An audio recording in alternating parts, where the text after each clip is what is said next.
So it's hilarious because we actually started this podcast a couple of minutes ago and we weren't live, so we had to redo the, redo the whole thing. So apologize for that, guys. But again, I was just saying we have some awesome members on this panel, and this is CGX 31.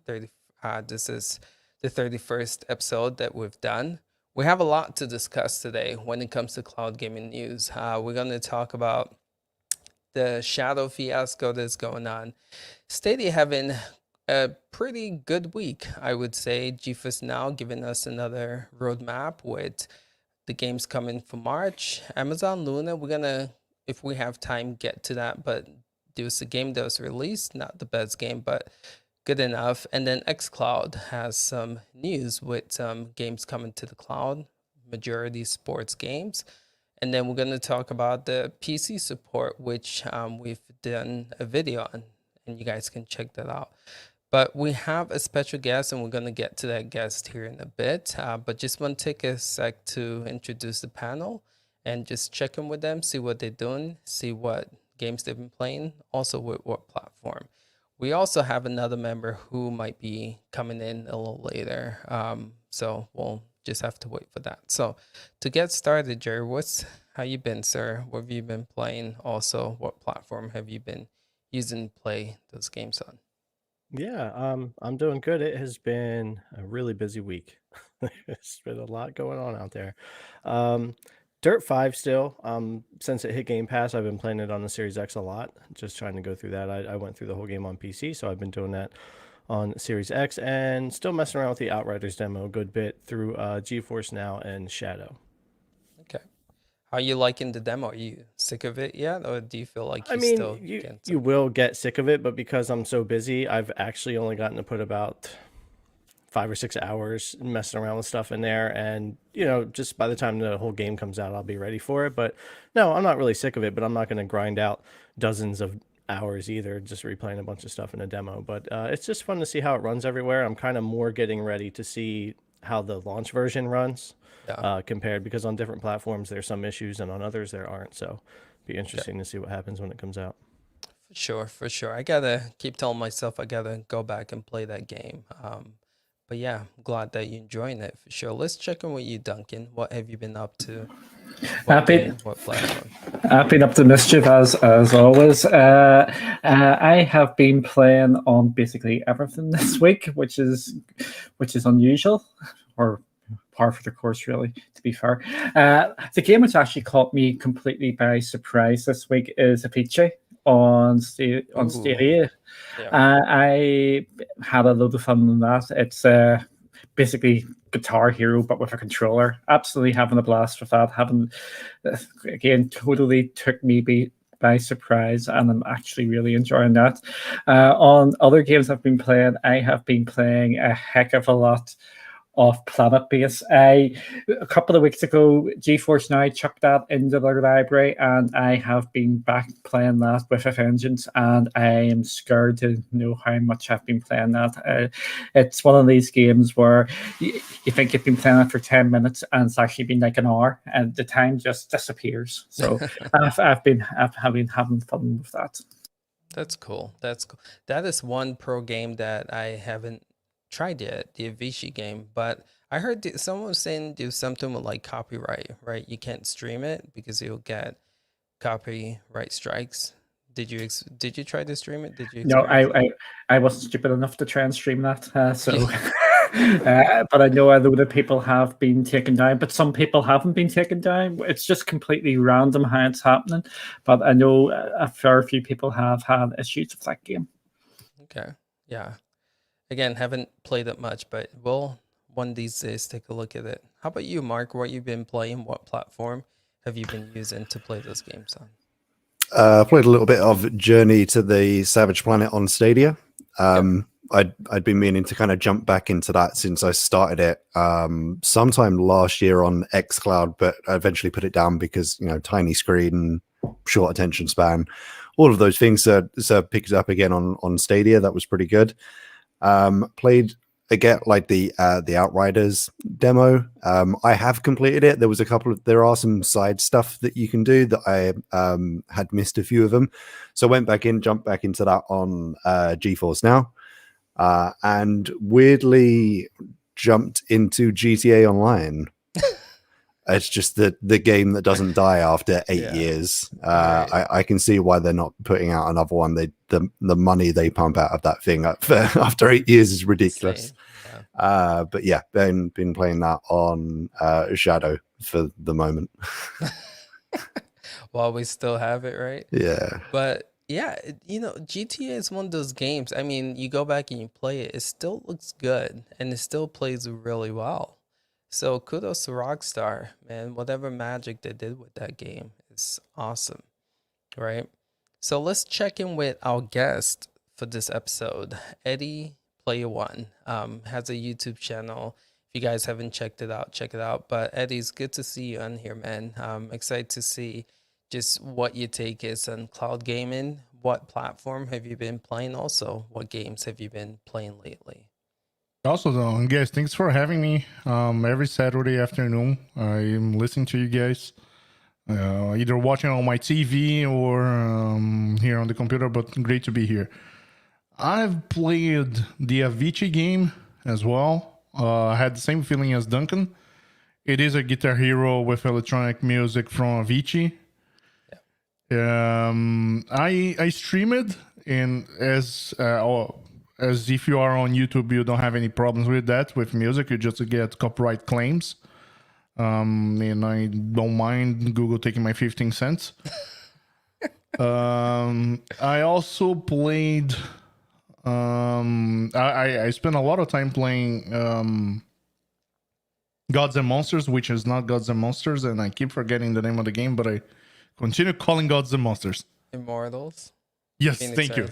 Rising. Immortals Phoenix Rising. I was playing that on GFN using Ubisoft Plus. Okay. And I was looking forward to play Watch Dogs Legion, but the online mode. But apparently, I was going to play on GFN. But apparently there is some delay. 2 weeks delay on the online mode that was coming this Tuesday. So I don't know. I'll probably jump on Stadia. Okay. So I remember watching the video, I think is when you were doing your GeForce Now video, you were saying that Ubisoft Connect is not available for you where you are at in Stadia, right? But you can access it on GeForce Now. Right. So now, Ubisoft Plus, it's not available to play on Stadia. It is available on PC on Canada, but it's not available on Stadia, and we don't have Luna here yet in Canada. So since it is available on PC and GeForce Now, it is PC gaming, I'm able to access my GeForce Now account I access my Ubisoft Plus account on GFN. Cool.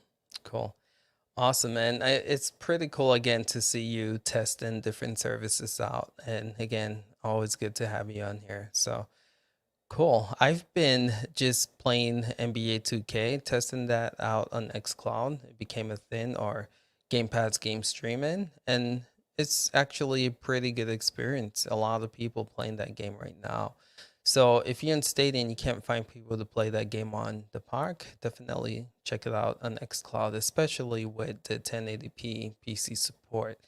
And then always Rogue, every once in a while we'll dip into that. Always a fun experience for sure. But yeah, that's me. We're gonna get into the news. Again, still waiting for one member who possibly might show up. But until he does, we'll just get right into this. So xCloud. I'm gonna keep calling that. Sorry, Al. I know people get offended by, oh, it's Game Pass game stream. It's xCloud, man. Well, until they decide on a name, we'll call it what we want. Right. Seriously. So multiple game.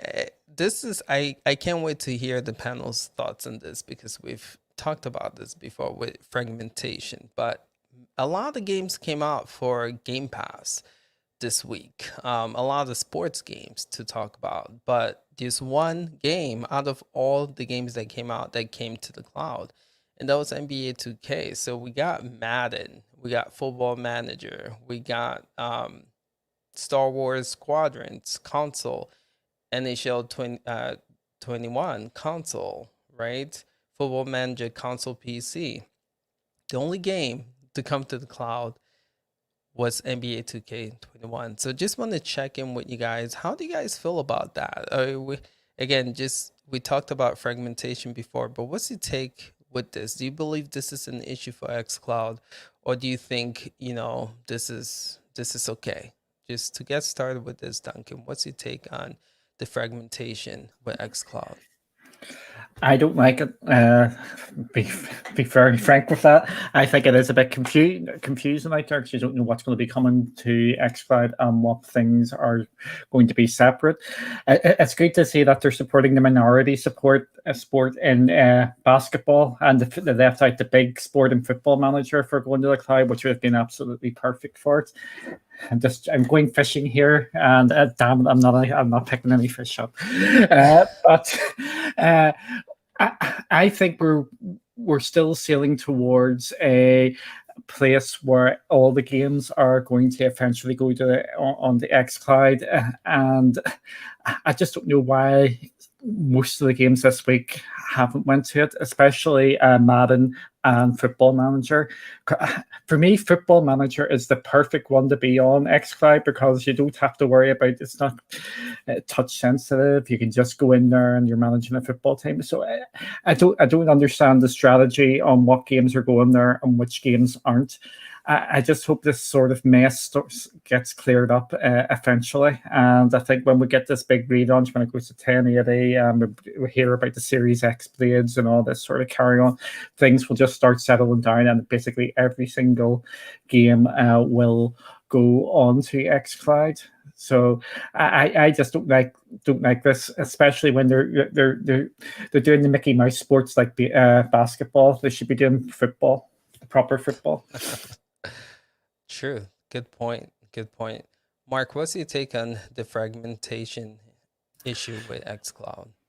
Yeah, I think we've said it like week in, week out. It makes it confusing. They're trying to get people into this ecosystem that they're building out, and then once you're in, it's a confusing place to be. Yeah. I don't think it's anything to do with xCloud being incapable of technically running these titles. I don't see these as any more graphically intense than some of the games which are already on there. I also don't think it will be the publishers or devs of these games having an issue with these games being accessed on the cloud. So yeah, honestly, I have no idea what the strategy is. I do believe we will get to a point where it will come to everything, because it's one giant ecosystem. It doesn't make sense to keep fragmenting it like this. I don't know when that will be. It could be after the Series X blade upgrade. Hopefully, I would say fingers crossed this year, but I'm not too sure. But yeah, for now, not a fan.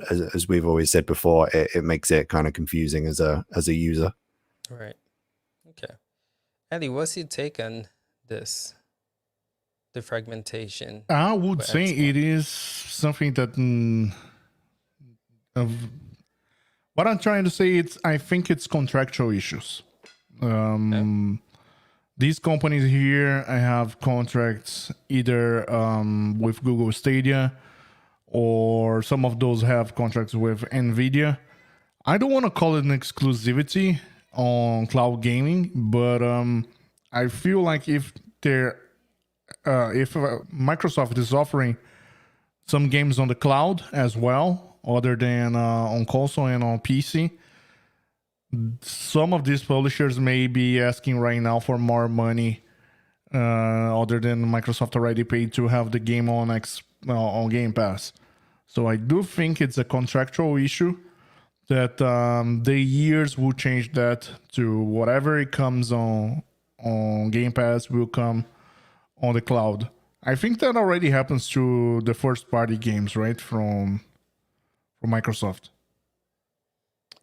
So contract and issues.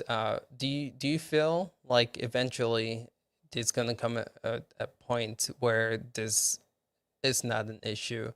And all, like, do you think Microsoft, what do they have to do, I guess, like, to make this not be an issue? Would you say? It is hard. The foundations on cloud gaming.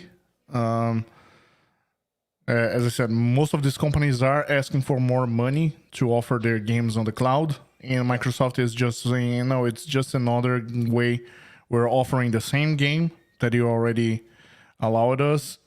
From the way that Microsoft always announced that, okay, this is available on console, this is available on console and PC, this is available only on PC. There, of course, the limitation of the hardware of the game being port from PC to console, but or from console to PC. But I feel like the years will change that. But for the next 2 years, 3 years, we will still see the separation on xCloud, saying this is coming only on PC, this is not coming on the cloud, and it's just on console. Okay, fair enough. Good to know. Jerry, what's your take on this? Yeah, so ever since Game Pass left console, it's been confusing because it expanded to PC and it always had a different library, and now xCloud as well. So now we got 3 places. What Eddie's talking about is something I've seen as well in statements from Phil Spencer about the issues with trying to get parity across everywhere, that most of it does stem from some type of licensing or rights or money paid. And every game that's on Game Pass that's not a first party, that's not an exclusive, has a timed contract with a different money amount to it. They're not a across the board thing. Each game is evaluated separately. So it is going to take time to get it to where there's like a parity and it becomes a point where xCloud, console, and PC kind of get everything. There's always going to be some fragmentation because xCloud is still going to be the console-based hardware. So when you get a game like, say, Microsoft Flight Simulator come out that's for PC and isn't out for console yet, even though they're going to release it for Series X, that's the only place it will be is PC Game Pass. So there's always going to be a small amount of fragmentation when you have things like that, but it will probably get to the point where like 90-95% of the games just always go everywhere. But I think also we see it happen a lot where devs aren't comfortable with cloud yet, or getting their game. They want their game to look and play the best it can, the way that they intend it to for their fans. 720p and 30 frames per second and other things like that aren't the way to do that. And the language coming from Microsoft sounds more like once xCloud gets to that 1080p and that 4K and 60 and that type of thing, it'll be easier to get everybody more on board and put their games there and that type of thing. So I think we'll get there, but it is annoying for now, but we'll get there. Okay. So from what I'm hearing, further down the line, you don't think it's going to be an issue? You think No, this is I just... don't Yeah. think so, because cloud's growing, and even though, we'll talk about today how some cloud, may fail and some may succeed really well, it is going to grow, and cloud's not going to go anywhere. It's only going to become more prominent. We don't know what the top companies will be 5 years from now. We don't even, with the way news changes every week, we don't know who's going to be on top when. Right. But cloud's definitely here to stay. It's going to grow, and as it gets better, the technology gets better, and developers are more used to their games going there, I think it'll become much less of an issue. Okay, good to know. Yeah, so again, we've talked about this here. To me personally, I do think this is an issue, but kind of like you were saying, Jerry, I hope eventually, right, they figure out a system to where this is not an issue. Microsoft's all about investing in the Xbox ecosystem. So I guess like it makes sense, right? They view xCloud as a complementary service to your Xbox or your PC, right? So in a way, this makes sense. But I hope in the future, especially like if they want xCloud to be the best like cloud gaming service, comparing it to its competitors, hopefully they figure this out to where most of the games that are out on Game Pass makes its way onto this platform. So that's just my take on it. But I do want to talk about something else, and we've talked about this here as well, and that's those, like the games that leaves this platform. An advantage that Stadia has, right, is when the game comes to the platform, it stays there, right? You don't have to worry about the rotation of games. We bash PS Now because of this. And here we go with Game Pass, The Witcher 3, which is a big game, right? But this is the consoles, not the cloud. It's leaving. And just want to get your take on this. Are you guys concerned with this model, right? This Netflix-like subscription model to where games come and go? Do you guys think this is not that big of a deal, right? So to check in with this, Mark, what's your take on it? I think it's going to happen with third-party games. Exactly what Eddie was saying. It's certain agreements they have, maybe exclusivity stuff. I think the thing we really get mad at with PlayStation now is when they remove their first-party titles. Yeah, right. And obviously we've said before, it's annoying. You know, it's a little bit unpredictable. You could start playing a game, be kind of halfway into it, go to jump back on, oh, it's been removed. It's probably the biggest issue. It's that they're I mean, there's, you know, they've said leaving on March 15th. There's a bit of warning in there. It's not just it's gone, but you know, it still sucks. Yeah. I had friends who were playing Red Dead Redemption on Game Pass. Didn't have the opportunity to finish, and the game left Game Pass. But I kind of like Microsoft that they have a hybrid model. If you want on Netflix for games, they have Game Pass. If you want to claim the game and continue with you, they have Xbox Live. The only thing is the games on Xbox Live are not that appealing as it is on Game Pass. Yeah. True. And again, xCloud just being a supplementary or complementary service. You know, like if you game at home on your Xbox One X system, then you should be good, right? Plus, Phil has obviously mentioned the idea or the plan to eventually move to a model where you can buy games and play them on the cloud. So once we move to that, it's obviously less of an issue. You still have to spend more money this way, so it's still not the best solution, but it would at least stop this kind of something being rotated out that you're in the middle of playing. True. I have a friend who works on the industry in Europe, and he told me that after a meeting with Microsoft, they're looking for that model in 2023. Oh, is that right?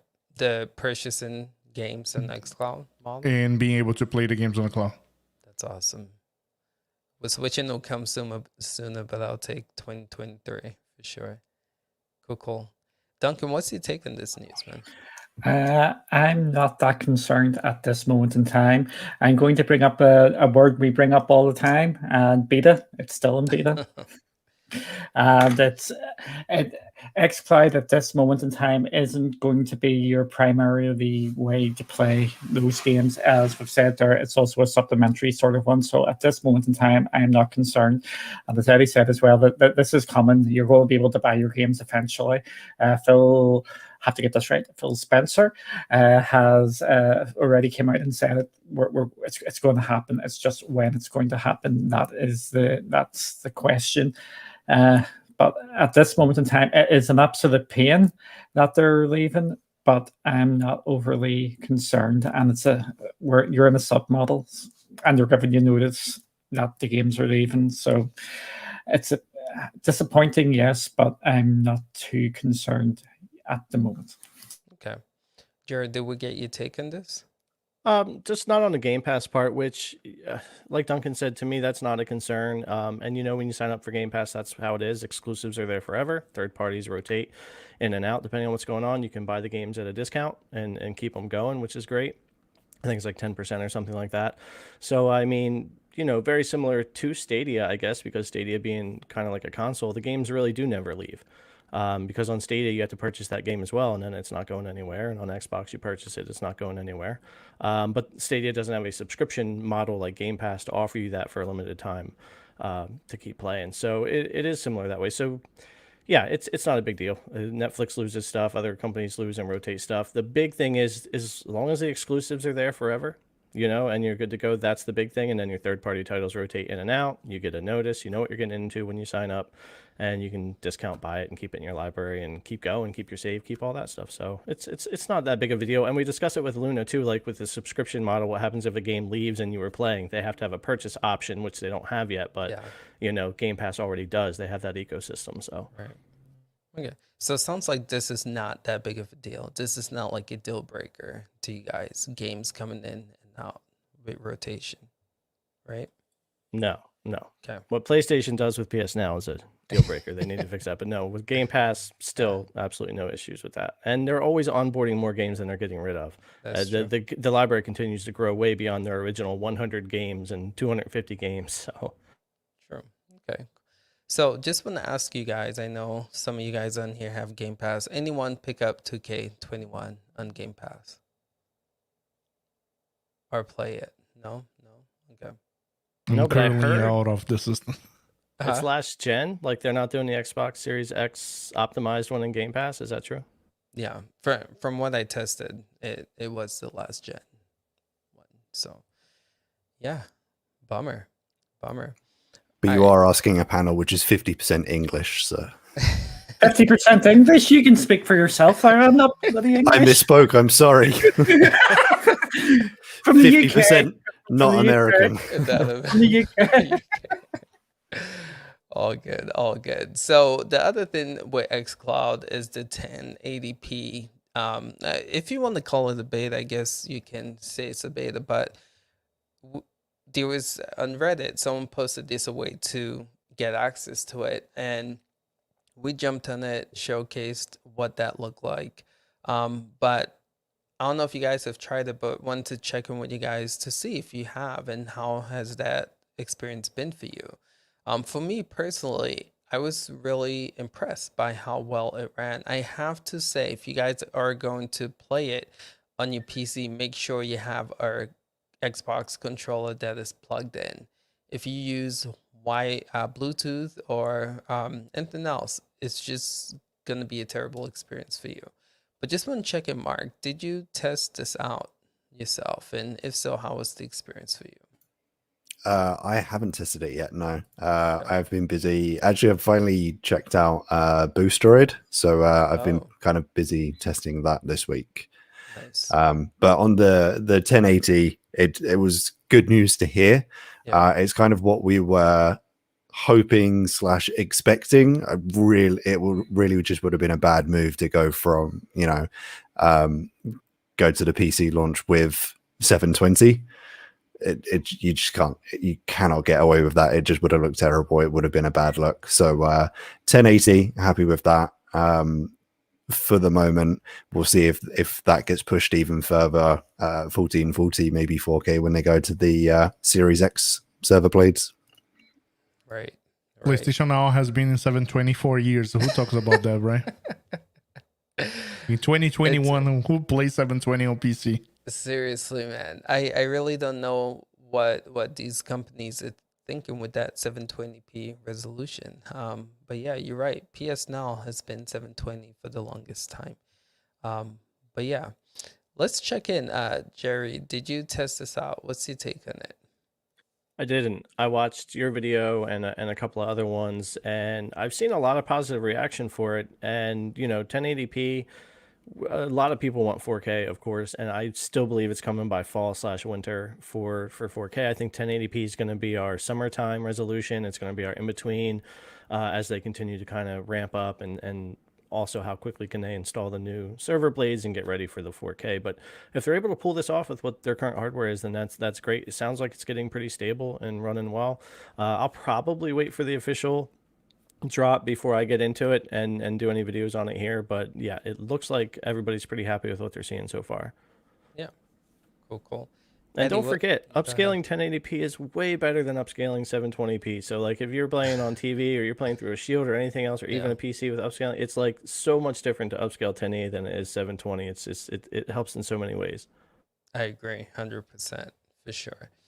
Jerry, I mean Duncan, what's your take on this? Did you test this out? I haven't had a chance to test it. Like Jerry, I'm going to probably wait till the official one comes. I'm boring. I am just just want to make sure everything is working in the best sort of conditions. But you guys check out your video. It goes over the steps. I watched it as well. But I'm just going to wait just to see when it drops officially, because I just want to make sure it all works fine, because I'm just a bit worried, because my experience with xCloud has been ropey at best. So I just want to make sure I'm going to give it a fair crack of the whip. Okay. Seems like, let me check in with Eddie, but it seems like you guys are willing to just wait, right, until the official release becomes available, and then you guys are going to test it out. But Eddie, what's your take on this? Not waiting for the official release, but as the guys that did watch your video as well, I saw that, okay, they're perfect. There's instructions here on how to try it, but I didn't have time myself yet to try it out, especially because I am not a member of Game Pass right now, so I would need to subscribe to Game Pass, and at this moment I don't want to subscribe to Game Pass because I am subscribed to GFN, subscribed to Stadia, and subscribed to Ubisoft Plus, and Disney Plus, and Netflix, and YouTube Premium, and Spotify. And anyways, Yeah. Right now, all my gaming needs are covered with GFN and Stadia. But once xCloud is available, I tried xCloud months ago on console, on phone. But once it's available on PC, I'm gonna give it a first shot. Probably waiting for the guys as well, like official release. Okay, fair enough. Fair enough. Cool. It's quite interesting. But let's move over to GeForce Now. And if I'm missing anything with xCloud, you guys want to hop on, let me know. Can I just do one quick thing? I dropped something in the chat there. It's just in case people have not seen it. In a couple of weeks' time, 44 days, 17 hours, 25 minutes, and 2 seconds, GameStack Live is happening. That is Microsoft's big developer sort of conference for game development, and there is a hell of a lot of xCloud stuff going on there. So it is well worth checking that out, and we may hear some bits and bobs coming out from that in relation to xCloud. They're talking about the benefits of optimizing your game to play from xCloud. They're talking about stuff which Stadia had as well, how to build a time machine compensating for latency in streaming games. So they are going well into xCloud, and they are really going to be pushing that. So in a couple of weeks' time, we are probably going to hear a lot of info out of Microsoft about xCloud. That is awesome. That is, and again, thanks for Linda Shatno and updating us. But yeah, I do think hopefully we hear some more xCloud news, maybe official PC support, maybe iOS support, web browser support. So hopefully we hear some more of that stuff there. Again, a lot of promises for xCloud.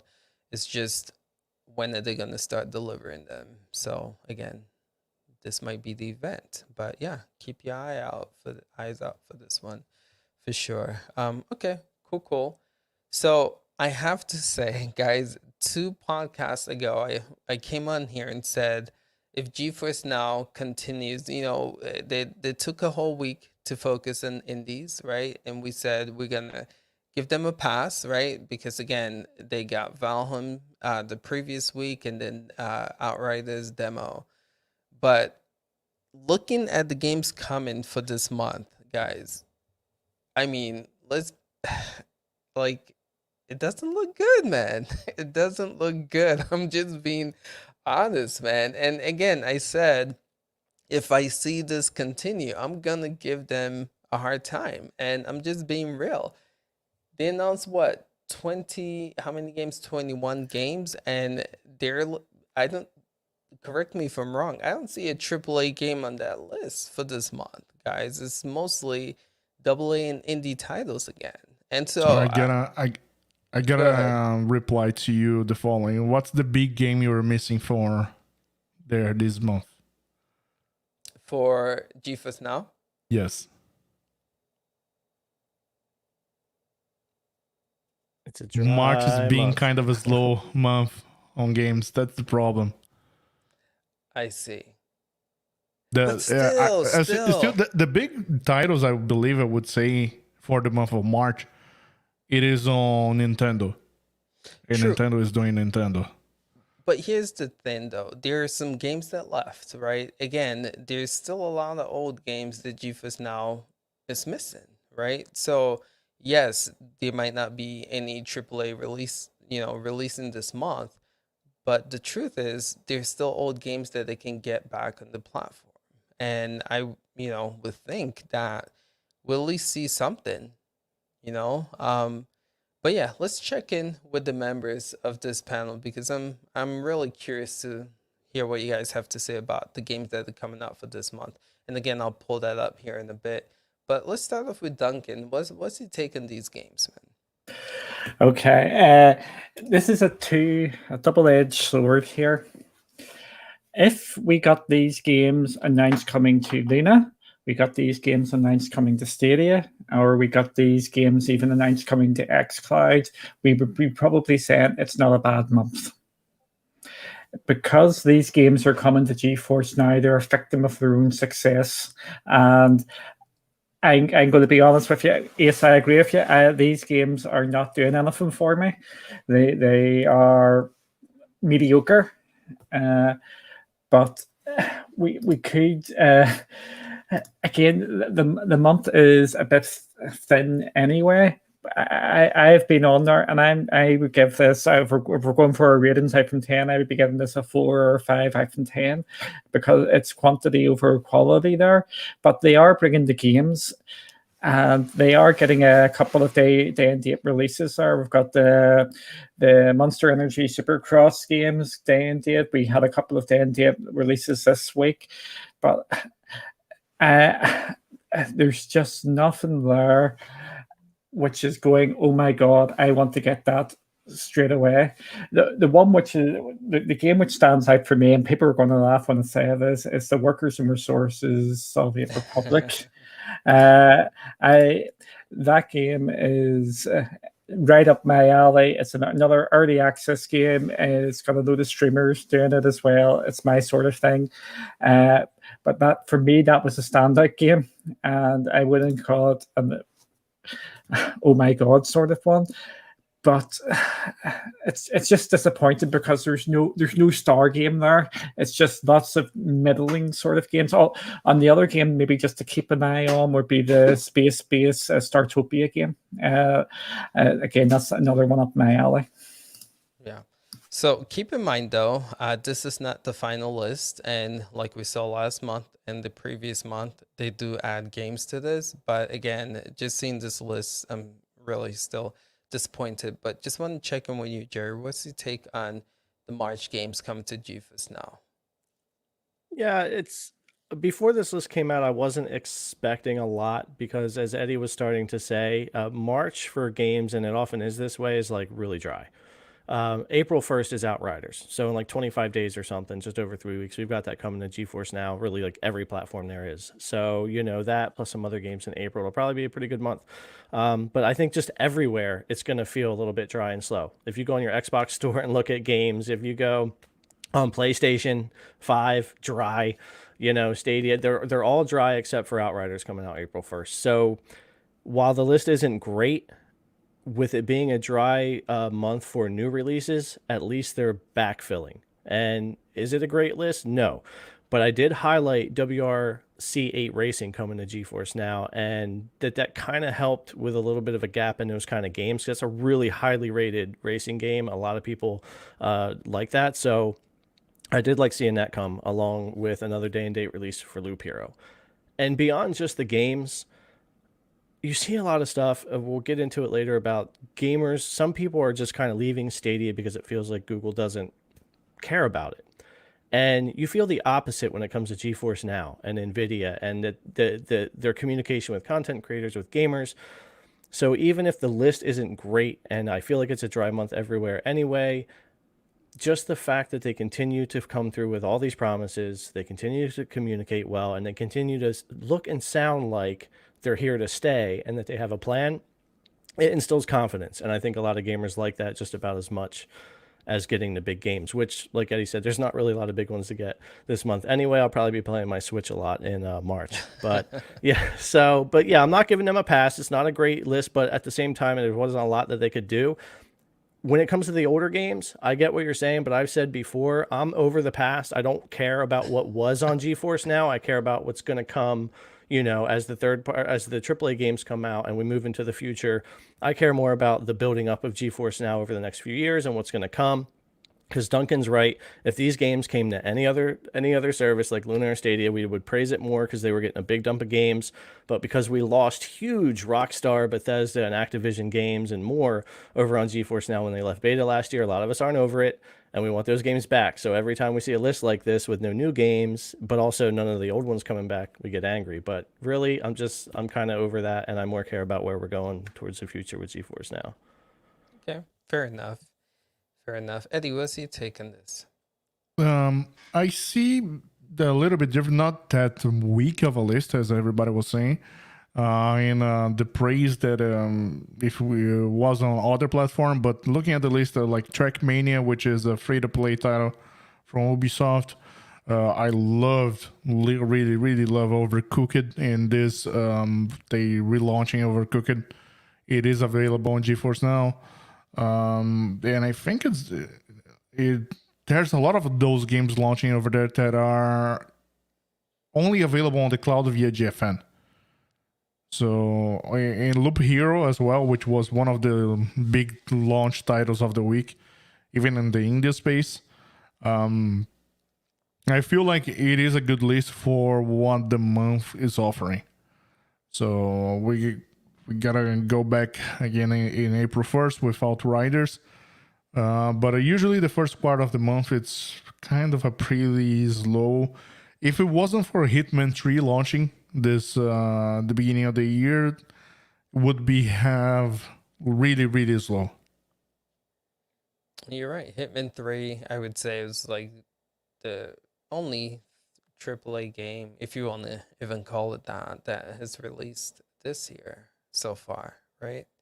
Correct me if I'm wrong, but yeah, it's been a slow year, but curious to hear what Mark has to say about this, man. What's your take on the games for March for GeForce Now? I actually don't think I've got anything to add. I would just be reiterating what the other guys have said. Difficult. March, very slow. There aren't a lot of games coming out. It was a lose for them. They're trying to fill it up with they are more indie style games. They're not anything that I am going to pick up, or I don't think I even actually have any of these games. So yeah, the list looks weak, but they are I think we've said victim of their own success. They've set such a high bar that when they have a month like this, it stands out more. Okay, fair enough. I wish Holtz was on today because I think we both think the same. We had the same thought of they better bring it, right? But does GeForce Now need Saints Row the Third remastered, even if it's the original? Again, this is a game that, Stadia got this week. It would have been a good get for them. You guys were saying, these no new releases, and I was saying there are all the games that they can, get on your platform still. But yeah, my take on this situation is I think this is a slow month, slow week. And again, seeing them come from having such a great, first 2 months to, I don't know, lately I've just seen them declining, and I don't like that. But like you were saying, Jerry, April comes, Outriders come, great, but I'm sick of the mediocre games that we've been getting from them as of late. So hopefully they up it a little. That's all I'm saying. And like I said here, again, people think we always give Stadia a hard time. You're going to hear us talk about Shadowlay today, and we talked about GeForce Now previously. and we're doing it again today. They need to bring the games. I can't stress that enough. This is not okay. All right. So anyone want to add to this before we move on to the next platform? I will just give a quick thing here saying last month we got an extra 18 games on GeForce Now for the month. Maybe they've got some big surprises up their sleeve. What we're thinking now, again, I was giving it a 4 out of 5 out of 10 sort of mark for this. By the end of the month, we could have said this is an absolutely bonkers month for GeForce Now if they get some big publisher back on board and just drop surprise after surprise. It is just frustrating. I think GeForce Now started this year completely on fire. They had Valheim, they had Dyson Sphere program, they had Hitman 3, they had The Medium, all the big talking point games of the year. And the last couple of weeks just feel completely flat because they had all them big hitters to start off the year. Good point. Good point. Couldn't say any better than that for sure. Okay. Anyone else want to add to GeForce Now before we get off this platform? All right. So next platform that we're going to talk about is Google Stadia. Again, I would say this is a solid week for them, and a couple of games. Hold on, let me just make sure I'm not missing. All right. So yeah. So Pro Games was released this week. Pixel Junks Raiders, just want to get y'all's take on that here pretty soon. Avicii Invector, I believe we talked about it a little bit here. It's a game that Duncan was playing. Pac-Man Mega Tunnel Battle is another pro game. And Reigns. So those are the 4 games that we got for Pro for Google Stadia. So let's start with that. See if you guys actually even claimed any of these games. See if you guys actually played any of them. And then we'll move on to the other games that was released for Stadia this week. So where are you guys at with the pro games? Again, did you guys play? Are you guys satisfied?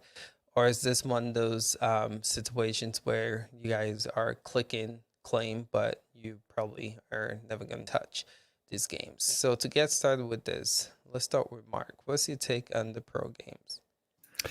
So not only did I not claim them, but this was the month that finally convinced me to cancel my Stadia Pro. Damn. I'm not seeing the caliber of games that Google promised us at the unveiling. I haven't for a long time. I've just kind of stayed in there just as a content creator, just kept it up so that, so that we could check it out for news purposes. But I'm not enjoying the platform. I'm not enjoying the games. I may pick it up again if they turn it around, but it's got to the point where they really need to convince me. It was just this particular month for some was just the final straw. Things like Reigns, having a look at that, it's just like flipping card game. It literally looks like it belongs on the App Store for phones. It's not the type of thing that I expect to come to a service where they were talking about how many like more teraflops it's got than the last generation consoles. I'm not seeing that. I'm honestly not seeing it. We know it can do it because we've got things like Cyberpunk, but they're just not demonstrating that in the games that they're bringing, especially with Pro. I don't feel like there was £9 worth of games this month. Okay, fair enough. Fair enough. How about you, Duncan? Let's check in with you. What's your take on these pro games?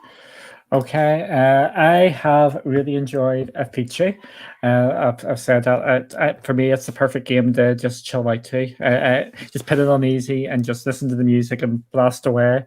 The other games, okay, is a different story. Pixel Junk Raiders, that is a complete and utter Marmite game. You're going to love it or you're going to hate it. I am in the latter category. I absolutely don't mind if it's a Marmite game because that means there's something about it and it's not just bleh. It means people are enjoying it.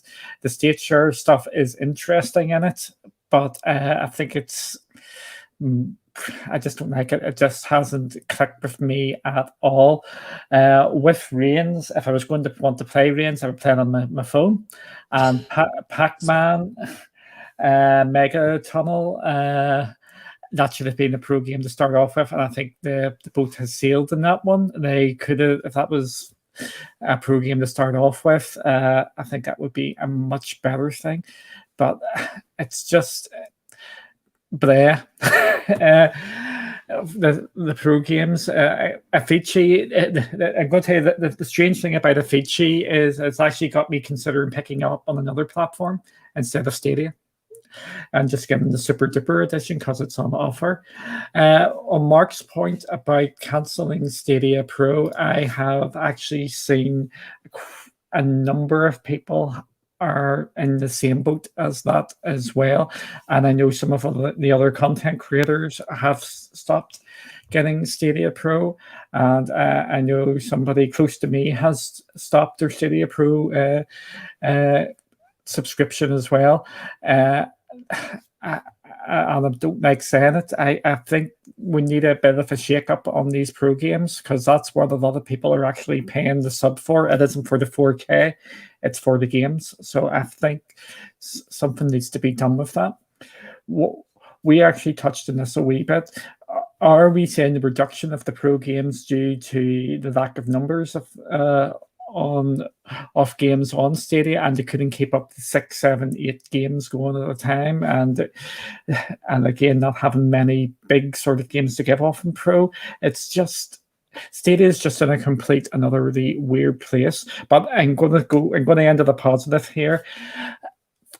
For once, it has been a nice quiet week for Stadia. And this is what I've been wanting Stadia to have, is just a boring week where we can just talk about the games and the deals and stuff like that. And there's no controversy for like the first time this year. And that is a massive positive for me. Dag, so that's your positive, the fact that Stadia went a week without controversy. Yes. It's crazy. But if you think about it, from the turn of the year, there's always been a massive talking point about Stadia, but this week it has been boring, which is absolutely brilliant. Duncan, it sounds like you love it though when you do get that Stadia. No, you don't love it? No, because I get shouted at by everybody. So I prefer the weeks like this where it is just like a normal platform. You don't have the highs, you don't have the lows. It's just like, it's just business as usual, and we just rarely get that with Stadia. So this week for me is a big massive positive, because there hasn't been anything like that. It's just been games have came. You've got your pro games, there's sales, absolutely brilliant. More of that, please. Okay, Eddie, what's your take on these pro games? Did you claim any of them? Did you play any of them? I claimed all of them, and as I've been doing for about 7 years with my PlayStation 4, there are a lot of games that I claimed that I never play, and I add to the backlog. Right. That thing that keeps growing, and I never go back. But from this list here, I tried Avicii and I tried Pixel Junk Raiders. Not my cup of tea. I'm gonna stop there. It is for people who like roguelike games. Not my cup of tea. Pac-Man. I'm a huge fan of Pac-Man. The character, I suck at playing Pac-Man, so I didn't even bother this time. And Rain, when I saw it was a flipping cards game that usually I think it's $3 or something, or even less if we're talking about pounds. I said, not judging by a game by the price, but when I saw it as a flipping card game, I said, not for me as well. The Avicii game, I don't know. I actually am curious why Duncan said he's thinking of picking up on another platform. If it's a great question. I was curious too. I believe it is the same experience. Doesn't matter the platform. So Duncan, why do you thinking of picking another? You get more songs and stuff, and also I'm an achievement junkie, so it's I'm one of these weird people. I have completed Tomb Raider on Steam. I've completed it on GeForce Now. I know that sounds different, but I just play games across every single platform going. So I'm just weird like that. So I just want to get the extra No, achievements and trophies. that's a fair answer. If you're getting more stuff than you already have on another platform, that's a definitely fair answer. Now, since everybody was taking the time to talk about the platform itself and the Pro itself, I have been paying on. I paid on Pro since the beginning, and I continue to pay. There were the months that they didn't charge us at the very beginning. There are a few months where I ended up getting a free subscription of the month because somebody used my my shared link. But still, right now I have over 100 games on my library on Stadia. There are games that I purchased. There are a lot of games that I got from Stadia Pro. I continue to see value for dollar, the $10 for what Stadia offers me, which it is all of the backlog of the old games that I claim on Pro, plus whatever is coming, and plus 4K.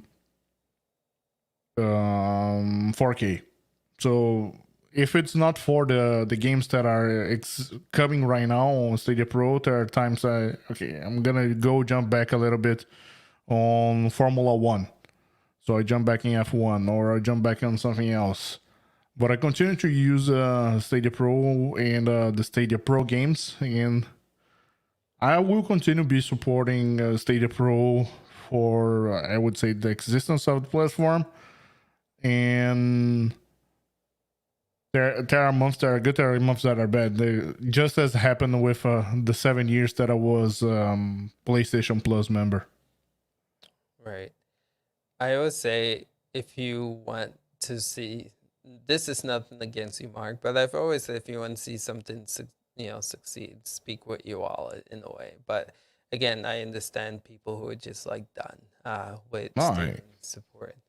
And I agree, and I respect everyone that says I'm done with Stadia, didn't deliver what I was expecting, and that is absolutely fine. Yeah. Yeah, and I think obviously how I prefaced that was I am done for now because I've been supporting it since day one. I think across the board we want all cloud gaming platforms to succeed, and Stadia is definitely one of those. Right. Obviously, continue covering it, continue keeping an eye out, and if we see a big move or something that that looks encouraging, I'll be the first one to sign back up. True. Fair enough. How about you, Jared? Let's get your take on this situation. All right. So pro games are there's nothing for me. The only one I claimed was Pixel Junk Raiders to give it a shot. I was making a video for it and I stopped. It wasn't for me. I found it boring. I didn't enjoy it at all. And it wasn't really the kind of Stadia exclusive I was looking for. Okay, so I'm different than everybody else here, and I've said on here before, I never subscribed to Pro for games. I've been subscribed since like 2-3 months after Stadia launched to Pro. I've paid every single month since then. But I was never doing it for the games. I was doing it for the resolution. It's hard to compare Stadia to a Series X or an Xbox One X or anything else that can do 4K if you can't push 4K. So just by needing to do that was my whole reason for having Pro anyways. It never meant a lot to me. Most of the Pro games I claim I never play them again. I am really, really close to Mark's state right now. Even with the channel, Stadia content just doesn't do great. There's a lot of negativity and unknowns out there. And I keep hearing if you want something to succeed, support with your wallet. And most people have been doing that for a year and a half already. And if the company that owns Stadia, if Google does not care about its success, which to me they've proven that they do not, it is not up to the consumer to make you successful. It is up to you to make you successful. Most people know I've worked for myself most of my life. I've had multiple businesses. I still have a couple now.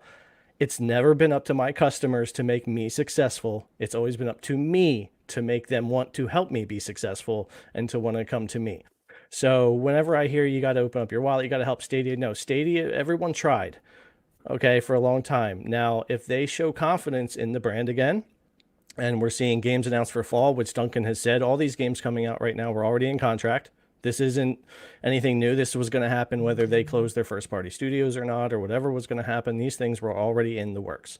What I want to see is what's going to come in fall and beyond. What kind of announcements? Is Stadia staying as it is? Is it rebranding? We still don't know anything. Duncan says it's been a quiet week, and yes, that has been fantastic because instead of worrying about all the negativity, I've been able to go in and check out the games and stuff like that. But nothing here for me. I still continue to be really concerned with Stadia. I still feel like they don't even want to succeed. And that's why people like me, Mark, and others are starting to kind of pull away and say, I'm not going to continue to give my money to someone that I feel like isn't there for the long run, isn't there to support the gamers. Nicely said. I need Holtz on this panel, man. I feel like it's me versus the world. So Holtz will pay for Stadia as long as it exists. He enjoys it. He'll get the games, and he doesn't care if he loses those games later. I can say it for we know. It's great. I wish he was here to say it. But no, go ahead. I was just going to jump in about supporting with your wallet. We're not talking about a Mickey Mouse sort of company here. We're talking about billions, if not trillions, sort of thing. Supporting things with your wallet, that's if your local sports team or your local companies, where you don't go out and support flipping these size of companies with your wallets. If they should be the ones convincing you to open your wallet.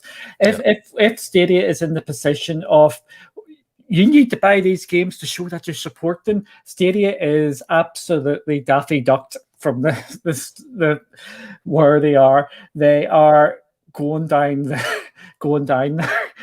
But I am of the opinion, and this is what I would tell people: if you want to buy games in Stadia, you buy games in Stadia, but don't feel forced to go and buy games in Stadia to support the platform. Go up because you want to buy the games. I know there's a load of people who buy every single game once coming to Stadia, and absolutely fair play to these people. But for me, I'm still of the position I am not buying any more games in Stadia unless it's really, really cheap or something actually changes. And I'm still keeping my Pro subscription as long as I see value in it. But I'm completely of the opinion if you're having to go out and support Stadia and throw money at it, deep down you know Stadia is in a world of hurt. That's just my Google opinion. is known to, if they believe in on the product, they will support the product. It doesn't matter if the product is making money or losing a lot of money. AKA this platform that we are right now, YouTube. YouTube is 15 years old, and it only turned a profit about 4 or 5 years ago. You can see tons of articles saying YouTube is going to shut down. YouTube is going to shut down because they were not making profit. But Google at the time believed on the platform and continue supporting YouTube. Yeah. I would love to see the kind of support that YouTube had with Stadia itself. I believe it had the support before February 1st. And at this point, I don't think that same level of support that they showed that they were doing, it has been delivered. So I feel like the platform, it's continuing, but it's not going to go head to head with Xbox and PlayStation. Fair point. Just hearing you talk about YouTube, it just reminds me again, following Google for as long as I have. YouTube was actually a platform or software that they acquired. It wasn't originally built. Sure, it was Google Videos, and then they acquired YouTube. Yeah, and then same thing with Android too, right? Right. So instead of creating Stadia, do you think Google should just look into buying? Never mind. Anyway, I don't know if that Bethesda deal was something they were looking at and ended up being on the Microsoft side.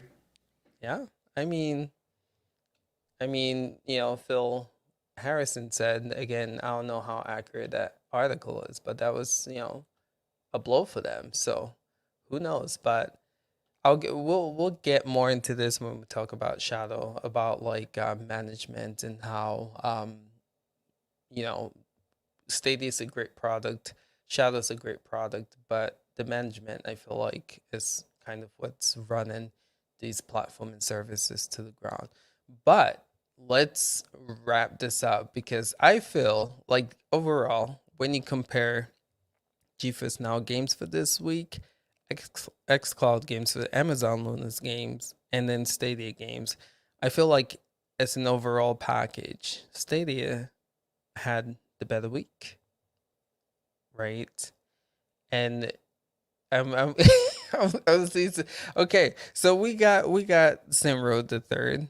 We got Monster Jam Steel Titans 2, right? We got It Came From Space. I know that's not a great game. And then we got 4 pro games, right? So look, like, compared to what we got for GeForce Now, Luna, xCloud, wouldn't you say they had the better week this week, right? Can we give them some props for that at least? All right, I need Holtz. Holtz, where you at? Okay. I'll jump in. And I will kind of support you on a way that Stadia, we're paying $10 a month. GeForce Now, I'm paying $6 a month. Luna, I'm paying $6 a month. On Stadia, paying $10 a month. Right now, I got 4 games for free. And on GeForce Now, I got a few free-to-play titles this week.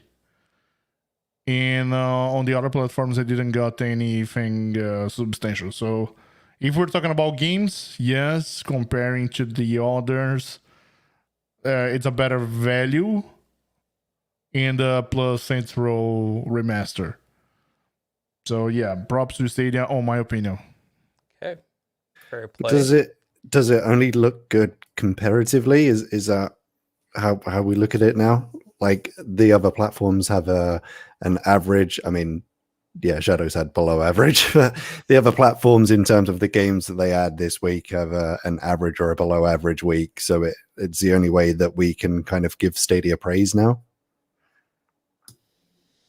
And remember, I think I'm just double checking here. Saints Row the Third's already on GeForce Now. Not the remaster version. But you can just up the specs. No, not necessarily. Don't agree with that. Yes, but I'm just saying it's. I will go with Stadia may have shaded it this week. Maybe we'll go with shaded it, but it's oh dear.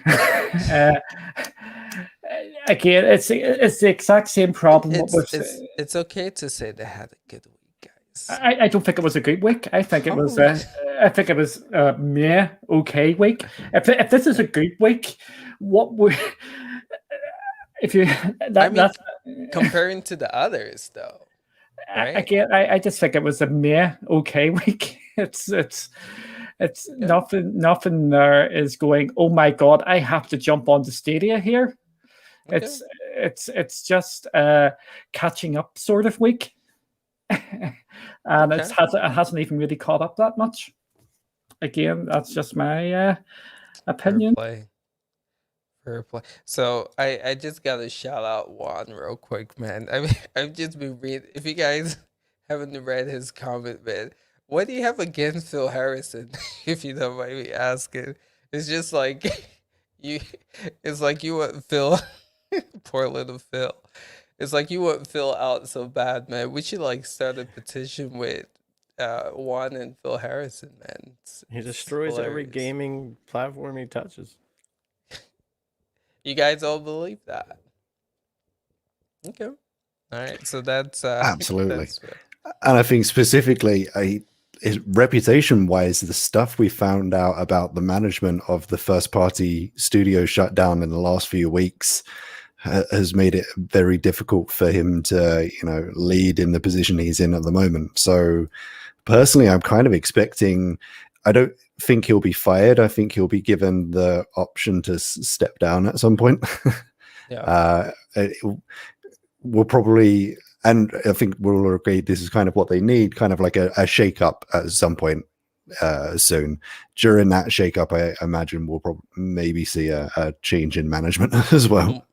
My goodness, y'all is so vicious here. I Jeez. kind of disagree with chat in somehow. I've worked on big tech for a few years, and he was just repeating what people told him to say. I doubt that he knew like maximum 5 days in advance. He knew everything. When he said that he came and he knew the situation before when he was writing that email. I'm not 100% sure. That's probably what he said, but usually they're on a flip of a finger, like a 10 on the snap, things change in this big corpse that higher ups came and tear completely divisions down. I work on an IBM, and there was one executive after one meeting, they shut down a whole country operations.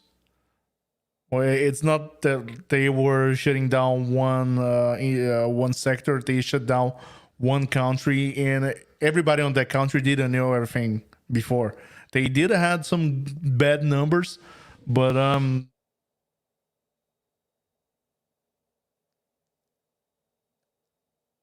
Eddie, I think your mic went out.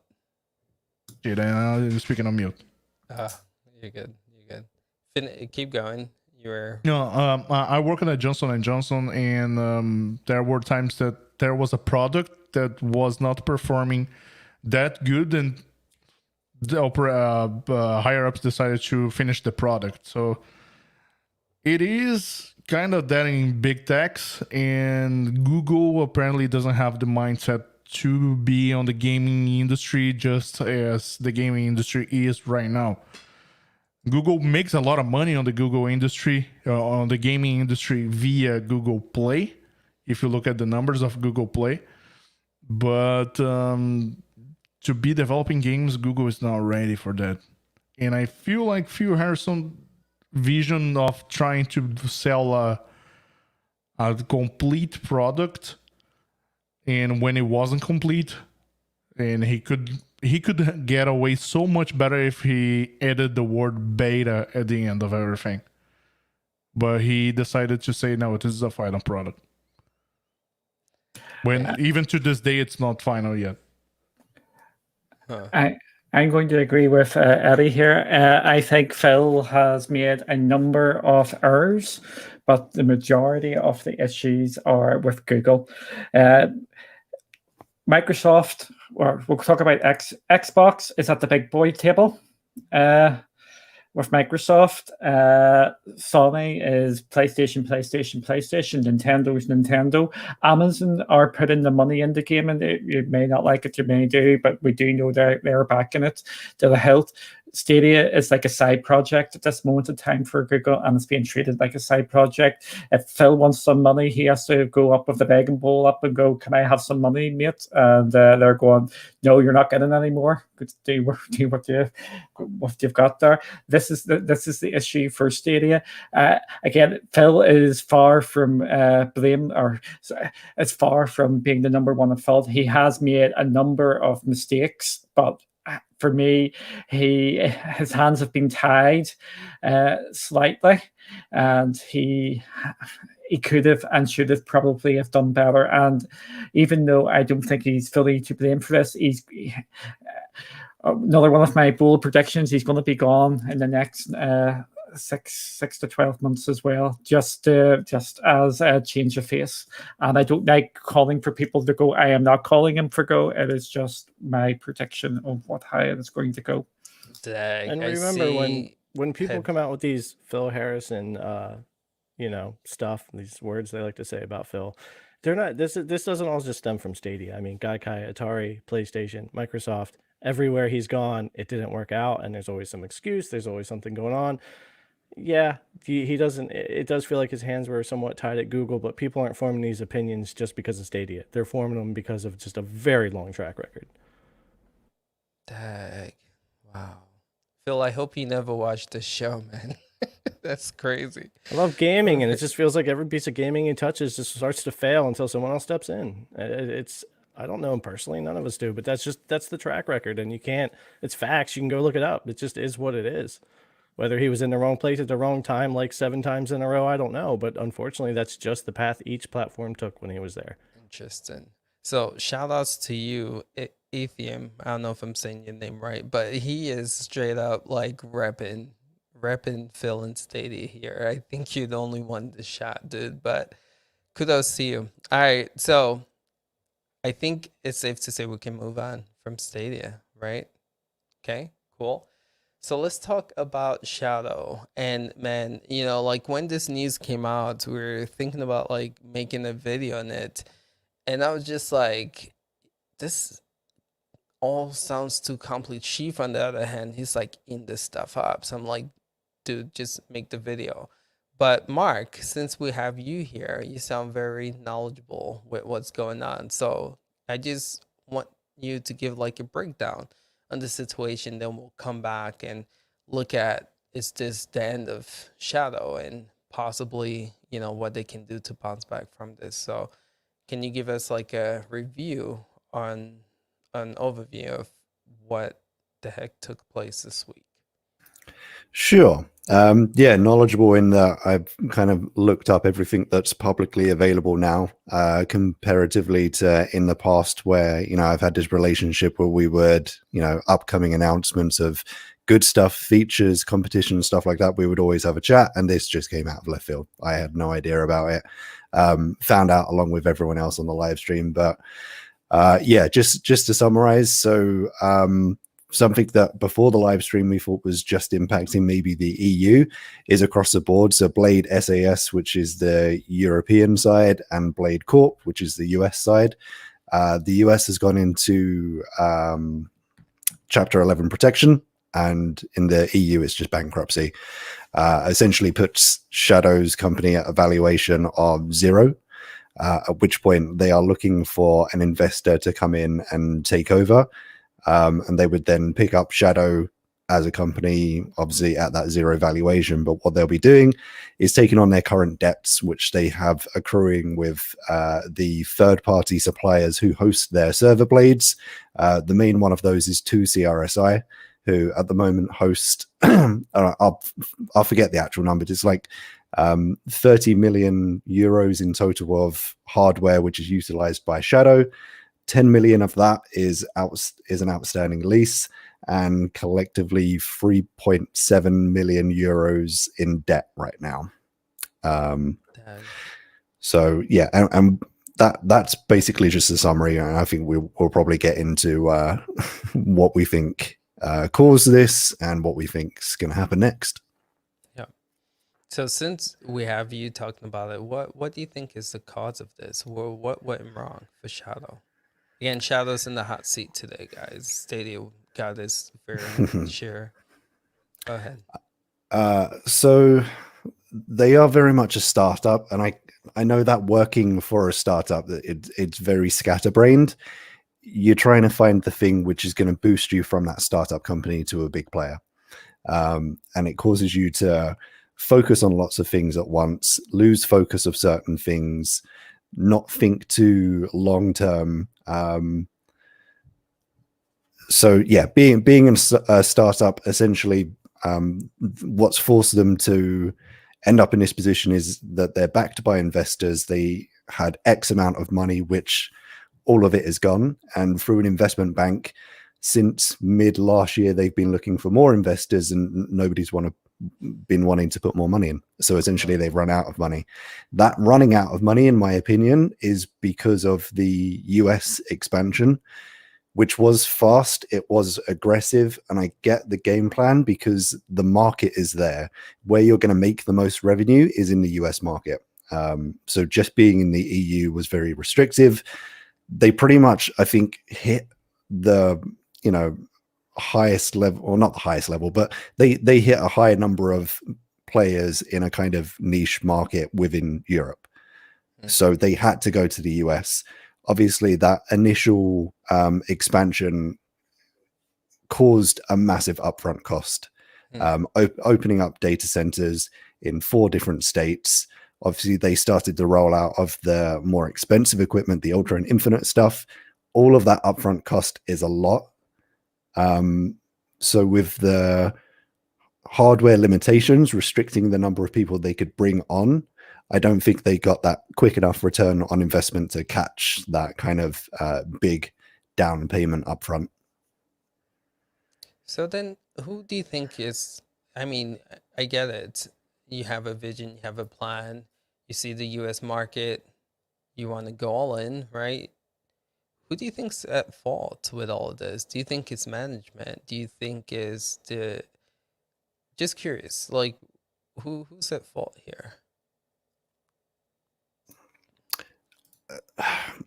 I think there was some mismanagement. We've seen a changeover of management, and they've brought in some new people, like the new CFO JB.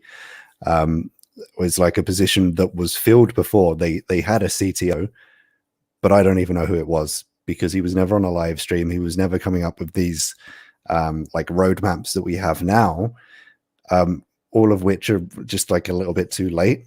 So I don't know. Obviously, we're fully aware that the issues with activations, the hardware limitations, is probably the biggest impacting thing. How much of that could be avoided? It's hardware limitations, it's lockdown. Hardware as a whole is difficult to get hold of. That played into a part of it, but they had backlogs of activations even before that. So the mismanagement of that, and their data centers and their third-party suppliers, whoever's in charge of that, I guess. Okay. So I'm just going to open this up to the panel. Anyone can hop on. But same question I asked Mark. Just what went wrong, and who do you guys think is responsible for this? So I don't know. I'll throw something in. This is just normal for any business when, and essentially it's just what Mark is saying. You grow too quickly, and that is also mismanagement. Especially when you have a huge upfront cost, and I have faced this with things in the past where I began to take on too many clients or too much work, and then the funds in the bank weren't enough to supply what I needed to take care of all of them. And you've got to scale that back. You've got to scale in such a way that every new customer you take, you can afford to bring that customer on and then turn that profitable, rather than signing up hundreds or thousands or millions of people for something and you've got money for like 100.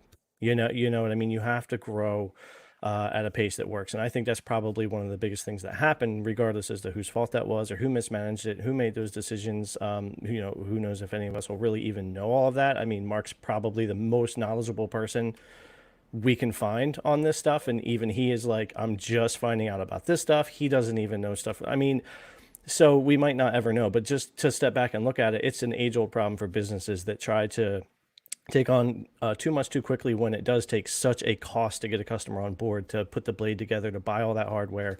And now we know why we had all the delays. It wasn't just pandemic related. They couldn't buy the hardware to fulfill the pre-orders. They were sitting there waiting for money. They literally couldn't purchase our hardware to go install it. And that's why they couldn't bring people on, and they wound up with their backs against the wall. They need money to get these customers on to get profitable, but they have no profit to bring them on, and they were in a catch-22. And this happens to businesses that grow too quickly and don't have a proper plan, we'll say, to grow with the funds that they have. They should have just went much, much slower. Good example of that is Maximum Settings up in Canada. Yeah.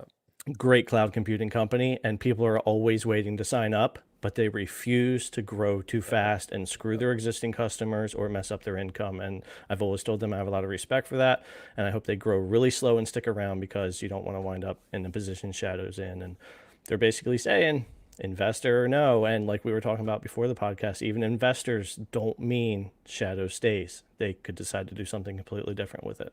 Yeah. Good point comparing it to Max Settings, because again, they've stated multiple times they're going to take their time. They're not going to try to rush, and fill services when they can't. And so good comparison. How about you, Duncan? Again, this is open, but I'll just start name calling. Yeah, you're just going to shout out my name here. Mark, what's the figures again? We're just talking a couple of million, aren't we? Relatively. So how much in debt they are is 3.7 of outstanding funds, but equipment, which is currently on lease from 2CRSI for the I think they're a historic customer in the US, but the EU stuff that was called out by 2CRSI is like 30 point something million of hardware.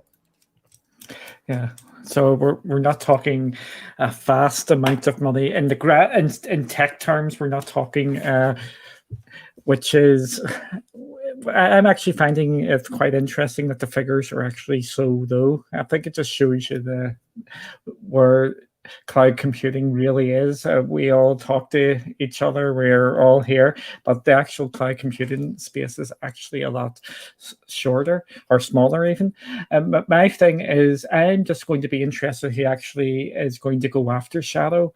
It could be absolutely anybody. I know there's a couple of names in the mix already. I forget the person's name. But I would not be surprised if Microsoft go after them, or Google go after them, or did I say Amazon go after them just to get the patents and the tech and stuff like that. So Shadow, the only positive thing from this, I think we're going to find out relatively soon what way Shadow is going to go and who's going to pick them up, if they're going to go or completely. It's not going to be a long will they or won't they go. I think we're going to find out pretty soon, probably in the next couple of weeks, where Shadow is going to go. It's just an absolute shame that this is happening, because I use Shadow. Us at Cloudy use it. We use that for our live streams, for when we're doing our 4K streams. That's what we're using as the back end for it. So if they go, we're going to have a great thinking how we're going to work things going forward. I am just really quite disappointed in all this news, but it's just really sad to take on this point from Travis. You're talking two different companies here, where you're talking basically for all intents and purposes, a small company in Blade, and we're talking a $1 trillion company in Google. So you're expecting Stadia to go fast, and Stadia came out the door straight away. We're going to bang this drum again. We're going to be more powerful than an Xbox One X and a PlayStation 4 combined. We're going to take over console gaming. We're going to be doing this and that. Again, it's perceptions and how things and all were done. But that's my quick take on Shadow. Let me try to make an analogy here. You have the ocean full of fish, and Shadow tried to create a tool to grab the fishes, but in the middle of that, building the boats to go fishing, they got bankrupt. And they are getting, they're not a, well, you guys understand. Google built a bazooka to go fishing and promoted a bazooka when everybody goes fishing with fishing rods. And they didn't know how to handle the fishing rods, so they have a huge bazooka, a huge power, but they're not managing it correctly. So that's a two different thing approach. One, it's a huge company that would be $30 million would not be a problem. They could afford spending years and years losing $30 million per year. But as a startup, once you are in $30 million debt, it's something that is going to carry you with you forever. So, yeah, Gandara pointed correctly here. It's just a roundup. Yeah. It's not a lot of money for someone to come in and scoop them up. But I just want to say, with all this, all that we've discussed, just what's next? Let's just talk about that. What's next for this company? And this is a good segue to it. People talking about, it's just an error in Google's balance sheet. Is someone going to come and scoop them up? If so, who do you guys see being the company that comes in to scoop them up? And are they going to bounce back from this? Are they going to be better? What will they look like 6 months from now? So anyone can hop in. I don't see a company coming getting then probably an investor, somebody like from the Shark Tank or something, but a company purchasing then, they could start the same thing, providing having access to the same hardware that Shadow got their hands with, even maybe cheaper because they have good contacts with AMD or Nvidia. So if it was for a huge company like Google, Microsoft, or somebody else doing this, maybe even, I don't know, Steam decided to do something alone and not Nvidia, they won't probably go for Shadow. Shadow started as a very local on Europe, then they expanded correctly to US because it's where the numbers are that they needed. But still, I always said cloud gaming is a big boys game, and I only see until this day just 3 competitors. It is Google, Amazon, and Microsoft. Sony has the IP, doesn't have the technology. I say I go through with another name. You're gonna say Apple. No, I'm not actually going to say Apple. I'm going to say Tencent. Oh, true. Okay. Tencent, because Tencent has the money for buying the planet. Pretty much, yeah. Yeah. But they got to make moves, though. I wouldn't even count them as a competitor until I see them really start making cloud game moves. Yes, they are trying to pretty much acquire everything they can, touch. But realistically, until I see them say, we're taking this seriously, we're going at it. They are taking it serious, but it hasn't made its way into the West as yet. They are making moves over in their home territories at this moment in time. They haven't moved out. They're doing it slowly, and I think they're going to be a bit worried about pushing too much until the political situation probably calms down a bit more. According to some reports that I saw, Tencent is pushing heavily on mobile gaming right now. And they're pushing on China, of course, but also on India, because they're looking for the per capita numbers. Smart. So once they dominate the East, maybe they come and expand here, but they're looking for more on mobile gaming. They are selling their own mobile device, like a Tencent Black Shark 3, I think that's the name of the device, a gaming phone. But they are focusing on mobile gaming more than on cloud gaming. And if we're talking again, cloud gaming on a global scale, I do think it's only those 3 companies because they already have the infrastructure set worldwide. But gaming tech, I want to hear a little bit on your opinion on this as well. So Holtz, go ahead, Jerry. No, go ahead. Do Holtz. Say what he. Yeah. Okay. Because I'm going to be agreeing with him here in a second. Yeah. Holtz says, I think they don't have a big investor and they're just reaching out to see if they can get a like. Damn. You think it's really like that? So, yeah, I don't know what you guys felt when you watched that Twitch stream, but to me, the demeanor was completely all wrong. I was turned off by it. There was a total lack of concern most of the time. I've gone back and watched it a few times, and just the smile the guy cracked after mentioning things like, hey, there is no future. If we don't and it's just, you want to talk about Stadia not instilling confidence. That instilled no confidence in me, and it sucks because the first 2 cloud services I covered at all were Shadow and GeForce Now. And Shadow actually became not just something I was covering, it became a PC in the cloud I was using for all kinds of tasks. Like Duncan's saying, you either stream from it, or I would have it rendering out some videos while I'm working on my local PC. I could go back and forth. And I think a lot of us have done that. I mean, for Mark, it was literally his daily driver. And the reason why I started covering Shadow at all was because of his YouTube channel. I'd run into him, and he literally had the only content on it. Now, of course, you search for Shadow, and all of us are freaking covering it. But, so it saddens me a lot. But my honest opinion is there's no investor. There hasn't been since the middle of last year. They've had no money for the pre-orders they've taken.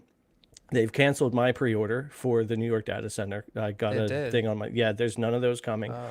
Oh, And I, unlike everyone else, I don't think there's a single large company out there that could care less about buying Shadow because they don't offer them anything. They're going to be taking on debt, and it's all hardware that needs upgraded. They would be overhauling the entire system. I don't see anybody big that would want to buy them. They could probably more cheaply just build their own cloud PC, Microsoft or anybody that wanted to have one. it's true. I think if anyone buys Shadow, they're going to buy it to strip out the proprietary software that they have for streaming, because it is, my God, the best cloud streaming software you can use, forwarding your USB devices. How good the stream is. I've tried so many cloud PCs like a lot of us have here, and even though I gripe about the bottlenecks and the hardware, it's the best software and the best experience when it's streaming. So my fear is that Shadow is done, no one will invest or buy, or they do and they strip out the parts that they want because there's no real incentive to keep it going the way it is. So from what I'm hearing, is Shadow's not gonna be the same after this. Is It that feels similar to Stadia. Stadia and Shadow, in my mind, are both at risk of not existing past this year, damn? or at least in the form that they are. Stadia has a better chance because they have Google behind them, which is, to the other guy's comment, what I was speaking of. They've got a big hand holder up here. Google, unlimited money. They're not a startup company. They're not new. Stadia was not a new company. They're not a startup company. They're an arm of Google, which is a big arm. It's not a startup company. Shadow was. So, you have a contractor starts a business on his own. He could fall pretty hard if he goes too fast. But if you got a contractor that's got Lowe's or Home Depot behind him covering everything, he'll never fail. Or at least he shouldn't. And if he does, it's their fault. So that's a totally big different thing. And you guys, Duncan and Eddie, hit the exact points on that. So that's what's going on with them. And I think that Stadia has a better chance, but I think we are really looking at possibly losing 2 cloud services really soon. So anyone else hop in if you want to. Yeah, I've stayed quiet a little while. Go ahead. Oh, and obviously I did like the recap for us, but I didn't actually like touch on it myself. Just obviously expressing like how hard this hit me as well. As I said, didn't know anything about this beforehand, found out the same time as everyone else. As Jerry touched on, literally Shadow launched my YouTube channel. Not only with the content that I started covering, it's led to the stuff that I cover week in, week out now. But the fact that it was actually the driver behind my channel, that I just had a netbook to start off with. I was living in a small flat, didn't have the space for the kind of equipment that that is all around me today.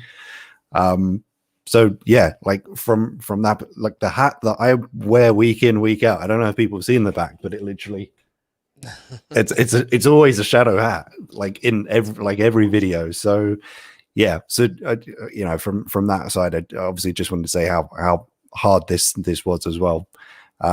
For me, for the community as well, I think they've got a very tight-knit community.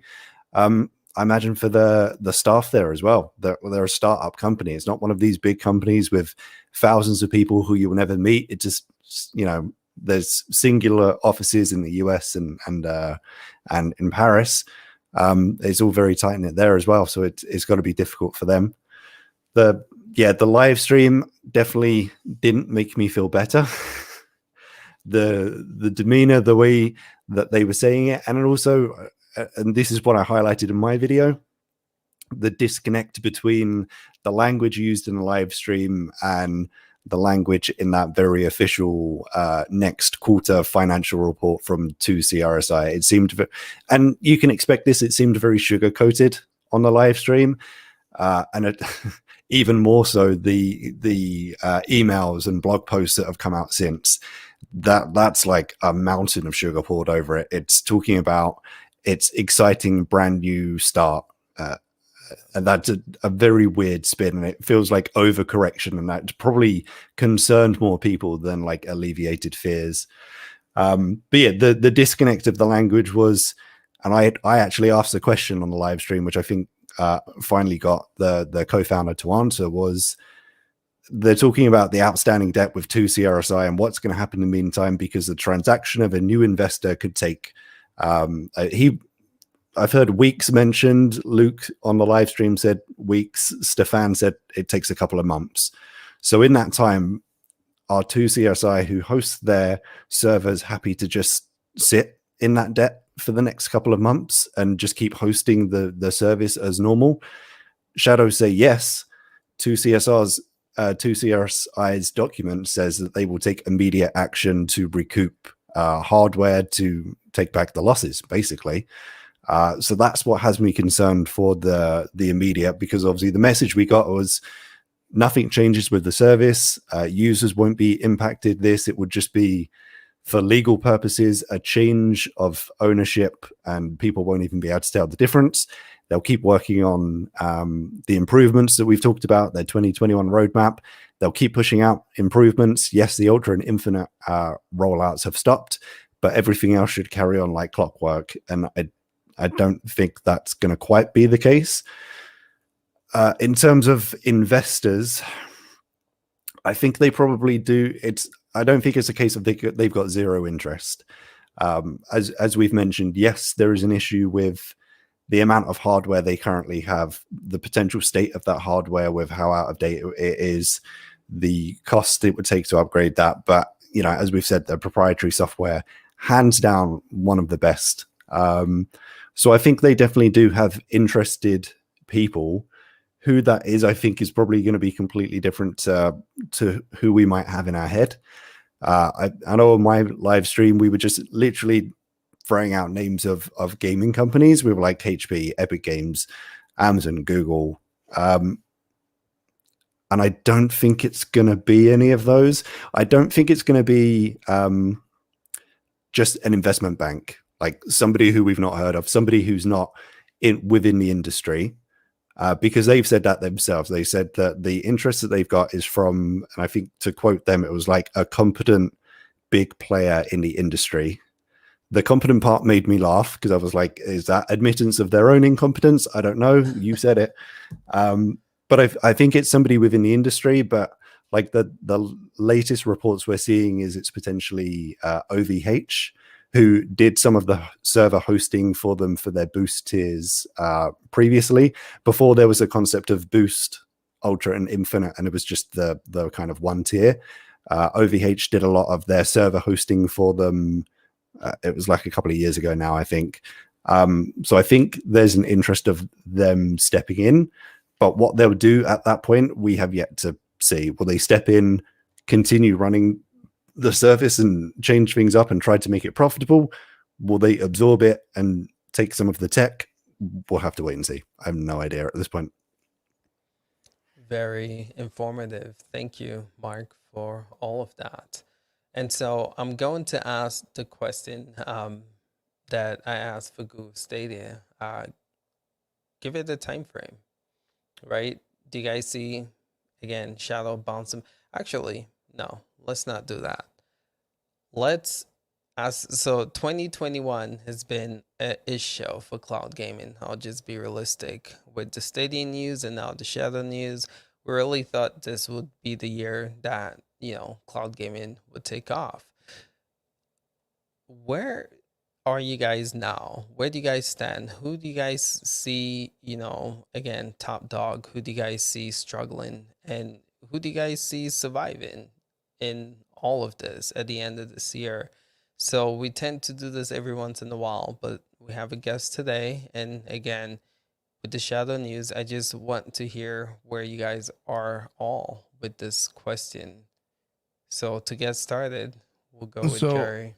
Or, sorry. Go ahead, Eddie. No, you go. Let's start with you. 2020 was the foundations, I would say, of cloud gaming becoming more popular. GFN moving out of beta, Stadia having a full year, Stadia having good moments with Cyberpunk, for example, and GFN having not so many good moments, but bouncing back after the big players left after the beta thing. I feel like 2021 is going to continue being a tough year, but here it is. I feel like Microsoft's success on cloud gaming beta will make a huge difference. Once they scale from 720p to 1080p to maybe 4K in the future, same thing for GFN, maybe 4K in 2021. And because Shadow was never, we cannot say a cloud gaming. It was a PC on the cloud. And if you are a little bit more you have a little bit more technical knowledge, you can build your own PC on the cloud and use by renting either a cloud computer from Google or from AWS. You can go create a virtual environment of a Windows PC and using it as much as you can. It's not as simple as paying for a service just as Shadow and doing so. But the cloud computing already exists for quite a long time. So cloud gaming as accessing a cloud PC, Windows-based PC for the masses, I don't think, as Mark Chief said here on chat, it was a very niche thing, the PC on the cloud. And I feel like if the Shadow ends up failing by the end of the year, that's not harm, because I feel like still players like GFN, Stadia, and cloud gaming better from Microsoft will be pushing for the next years and years to come. So who do you think takes it at the end of this year with all the news that we've gotten recently? It takes in terms of buying Shadow? No, it takes it. It's like come out on top. Cloud gaming platforms. Yeah. Content, Microsoft. Tech, I think Stadia is going to be ahead for a while. Okay. Good to know. Let's check in with you, Duncan. Same question. Same question. I think I'm gonna put a bet on here. We're probably all going to say who's going to be number one. I think everybody is going to say Xbox number one. Then after that, it becomes very, very tricky on how things are going to pan out. I'm going to go bold. It wouldn't be me that. I'm going to say in a second. Just because of the number of listings I have seen there. It looks like their European push is going to be coming pretty soon now. So xCloud first, then Luna, then GeForce Now. Stadia, from what I'm seeing out here, my opinion still hasn't changed on Stadia. I think we're going to be still getting the Dear John letter 6 months by the end of this year. We're going to have the Dear John letter. You've got X amount of time to play on Stadia before we shut it down and move it to YouTube or whatever it's going, and it goes full white label. So unfortunately, I would probably put PlayStation Now above Stadia. Yes. Again, with they are due to get their upgrades as well. There is nothing coming out from Stadia, even though their communication is better. What they're communicating is we don't have any games which are going to draw you to the platform. I just have real serious concerns there. I would put I wouldn't put Stadia last because they have Google's back pocket there. I would put Shadow at the bottom now just because of this news. But I am concerned that we're just going to be left with two major heavyweights now in just Microsoft and Amazon by the end of the year. So by the end of this year, you're counting the others out. And you're just focusing on Microsoft and Amazon Luna. I think them two are going to be the ones which are going to be about, and they are not going to have the bad news about them because beta. We're not coming after console gaming. This is just a supplementary thing. They're just playing the long game, and you can see that both Microsoft and Amazon aren't afraid to throw money at things until it kicks on. So that, yeah. GeForce Now is still going to be around, but that is, we know what GeForce Now is. But for a pure cloud sort of gaming thing where you're going to play it the most, it is just going to be them two, unfortunately. Okay. Mark, where do you stand? So yeah, agreed. I think we're all going to say maybe Xbox first. Like content is king. They have the absolute content. The amount of first party studios they have now, God knows who else are going to buy it this year, honestly, and add to that caliber essentially. Even if their tech isn't the best by the end of the year, we see it getting better this year. 1080 very soon, maybe 4K by the end of the year. Will definitely help keep them in that high position. So I'd still put them as number one. If I had to take an estimate, Luna at second. Even in this beta phase, in this slow rollout, the slow rollout, although frustrating, is probably quite smart from their side, having watched Stadia's unveiling and their first year. And honestly, if they are smart about this, the way that they're going to go, the way that Stadia should have gone, is heavy integration with a pre-existing successful platform. Stadia and YouTube are two completely separate products. There is nothing linking the two or hardly anything. There's shoestrings holding those two together.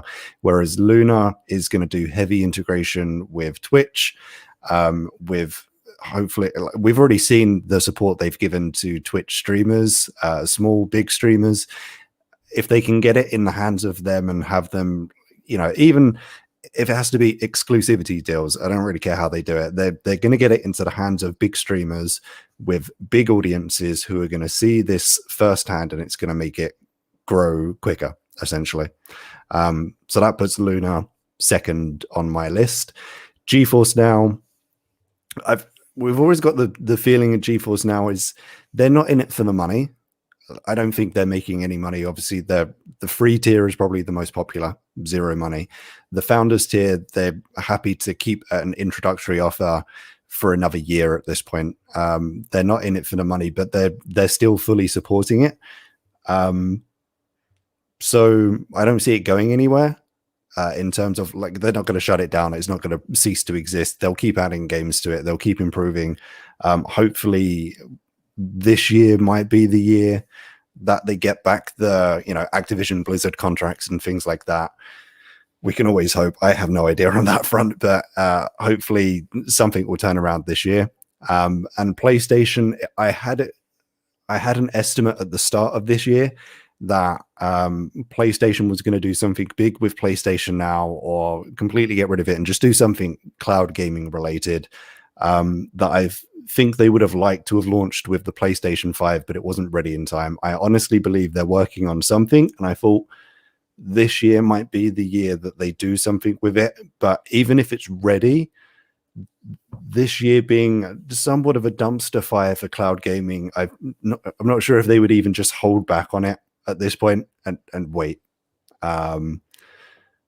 So I would watch PlayStation Now this year, and I'm not sure it will become next on the list, but I'm not sure what they're going to do this year.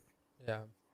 I would say instead of waiting, right, now's the time to strike if I was the company, right? Seeing others struggling, this might sound bad, but don't take, your foot off the pedal. Like, just go full throttle, right? Your rivalries is struggling. Just go into it. Go at it. Anywho, let's check in with Jerry. Yeah, I mean, we're all singing the same song. It's bound to be Xbox by the end of the year. We're not judging any of this on how they're running right now. We're thinking how things are going to be with these services at the end of the year. So, yeah, xCloud, Xbox Game Pass, the whole deal by the end of the year should be number one. I agree with everybody else about Luna. Everybody knows I've been spending a lot of time with Luna. I've been watching what they're doing on social media. They're backing Twitch streamers already. They're integrating games into Twitch already. And yeah, I like the slow burn sizzle I've been seeing. I've said that before, and I think they're going to be right up there behind Xbox, behind xCloud, and then GeForce Now. It's great. PC gamers love it. It's a piece of their library. They have their own niche going on already. Like we've said, they're not worried about the money that much. They don't need it. So that's not going anywhere. I think it's going to continue to get better, and it'll be right up there with Luna. And if PlayStation does some of the things they're hinting about, and they do release a refreshed PlayStation Now with all their exclusives this year, they would be next. depending on what happens with them. And then Shadow and Stadia, I can't put anywhere because kind of with Duncan, I don't think Stadia is going to be around in its current form by the end of the year. And Shadow's looking even bleaker than that within the next 2 to 3 months. People maybe not have their Shadow, depending on what happens with all these bankruptcies and reclaiming hardware and that kind of stuff. So I'm not even really putting them anywhere yet. I got to see what happens. But yeah, xCloud, Luna, GeForce Now, PlayStation Now, if they get what they're supposed to. Okay. Thank you guys for sharing. I would say for me personally, I would put xCloud probably number one, and this might surprise a lot of people, but Stadia as number two, and possibly Amazon Luna at three. So I'm giving Luna, again, we're talking about by the end of this year, not right now, end of this year. I feel like Luna's just getting started. I feel like they're going to make a lot of moves, especially by fall. Again, we'll see more channels added, all that stuff. They'll bring them to three for me. GeForce Now is going to be GeForce Now. They have their target market, PC gamers, providing an easier way to play your PC games.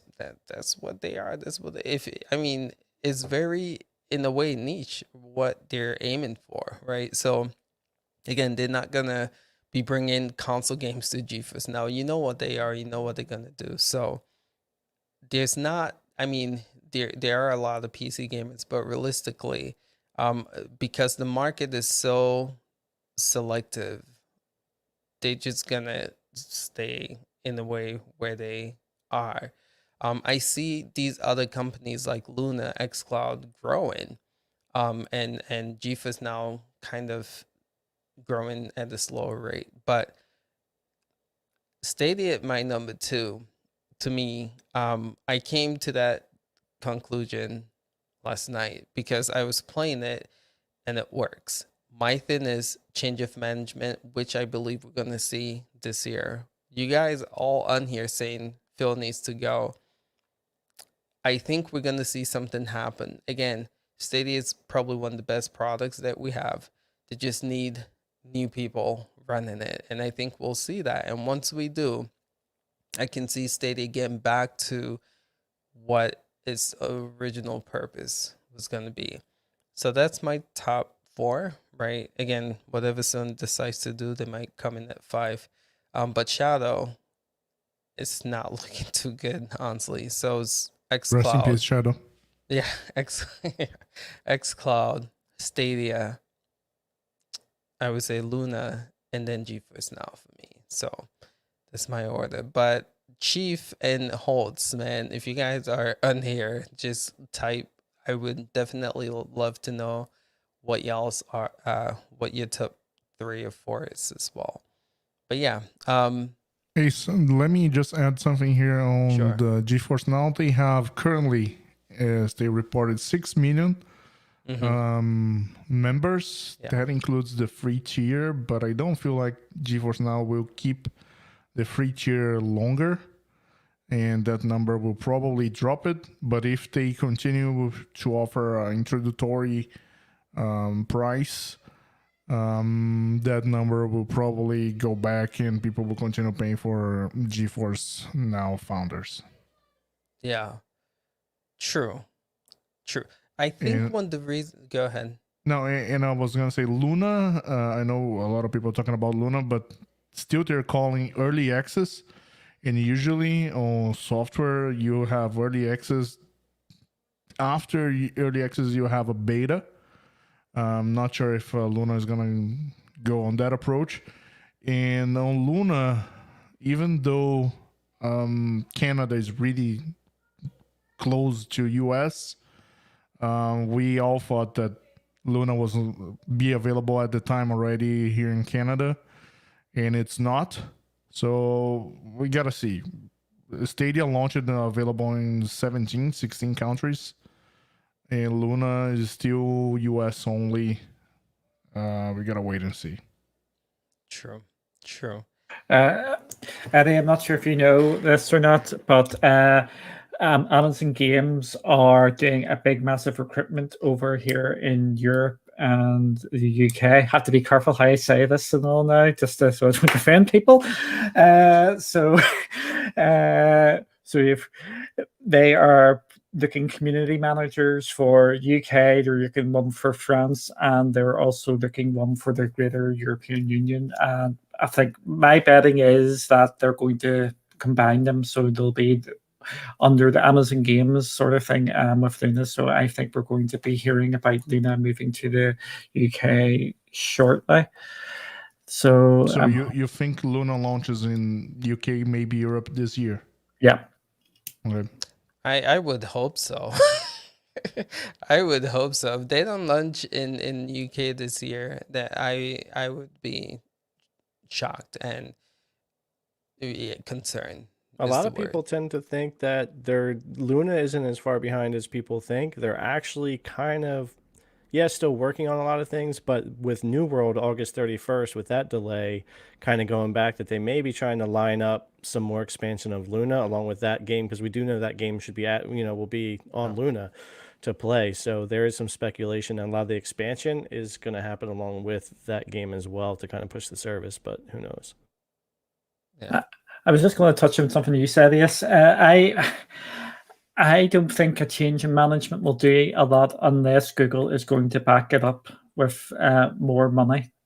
And you could, it's the football expression, you get put the top manager in charge of a rubbish team. The team might do slightly better, but you're still going to be behind if you don't have the money to invest in all the different things you need. And that is my number one concern about Stadia going forward.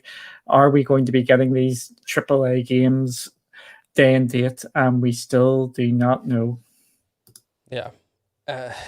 Again, so Google needs to do a lot. I've been saying that, for the longest. I still think someone up top needs to come and, just steer the ship in the right direction, letting people know where this platform is going. But again, with changes, with change in management, with the product is just too good to die. And that's why Google is smart. They're a smart company. And I don't think they're gonna just let something that they've spent that much time creating die. But we'll see. I'm just going to ask this question just generally here. I know us have been having, when I say us, it's the cloudy peoples. We have noticed over the last couple of weeks or months that the performance in Stadia is actually getting worse for some games. And the game, we can say this, and I would get people to come and join us tomorrow if they want, on F1. If you go around the first corner in F1 and people hit, it just completely glitches out, and even just other games as well. I think the performance in Stadia is getting a bit ropey for some games. We're not talking, it's completely unplayable, but there is just more noticeable deterioration of the quality of Stadia. It may be just be the servers we're connecting to over here, but some games, and F1 in particular, is if someone crashes, it glitches out the whole server, or the whole game. It just goes, and it does seem to be getting worse. Yeah, I would tell you my experience is the opposite, and that's what put it at number 2. So if you guys know, NBA 2K has been struggling on the platform, right? So I switched over to playing in Shadow and xCloud, but then they patched it about 2 days ago, and I went back and I was really impressed by the performance. So that tells me someone at 2K and Google are listening to the complaints about the game. So I don't know, to me, I'm just like, okay, possibility that this, people listening and just hope that this is going to be a ongoing thing. I don't know, man. I think I'm being a little fanboyish here, but I like the platform too much to see it die. And so that's probably where I'm at with Stadia. But anywho, we are out of time, and I do want to give the members on here a chance to just plug the channel. I want to say, Eddie, it's been a blast having you on here. It's pretty cool. Just hearing you talk about all the cloud game platforms. So Absolutely, thank you Ace. for Thanks being for the invite, my friend. for sure, for sure. All right, let's plug away. Where can they find you, Mark? I was ill prepared for that. Yeah, Mark Watts VOG over on YouTube and Twitter. Cool. You're not gonna plug your TikTok, man? I felt I'll give it a miss this week because I've been so busy that I've posted like one thing. I'm working on something's printing right now. So yeah, it's Mark VOG over on TikTok if you want to see some disturbing 3D printing stuff. There you go. Cool. Duncan, where can they find you, sir? You can find me over at Cloudy with Games and Cloudy with Games on YouTube. Tomorrow we're doing the Luna cast where we're going to be talking over the news of Luna over the last 2 weeks. And we're also doing a play along, which is probably going to be F1. So you can come and see all the glitches in F1 when we go around the first corner. Cool. Awesome. Jared, where can they find you, sir? What do you do? First of all, I never miss a freaking Lunacast, by the way. Good Because being a stuff. Luna fan so far, yeah, definitely. But yeah, Game Tech Planet, YouTube, Discord, Twitter, everything for cloud console and PC, and just celebrating for the 5K. We are doing like a 2-game giveaway over on Discord right now. So if you want a chance to win a game of your choice, hop over there. Cool. And Eddie, before we plug you real quick, Mark, hi, is this Stadia without Google is Shadow? What? That's crazy. No, which one was I? I thought. What was I laughing at? No. Oh, it was Luna got search bar already, so they're already ahead of Stadia. Oh gosh. Slice Frost put another one out that was hilarious too. It was the what did you just put up, Ace? This If Stadia. Google, This right there here. it is. Stadia without Google is Shadow. Y'all look crazy. All right, Don't yo, get Eddie, again, thank you for being here. Where can people find you, sir? And what do you do? At youtube.com/EddiePlayer1. That's my handle on Twitter as well. I do have a podcast called This Week on Stadia and Filter, where me, Chase, Kai, we crack a beer and we talk about video games. That's why on the podcast doesn't have the beep because it's unfiltered. But we talking about Stadia and we talking about everything on the gaming week actually. Every Tuesdays at 8:30 p.m. Cool.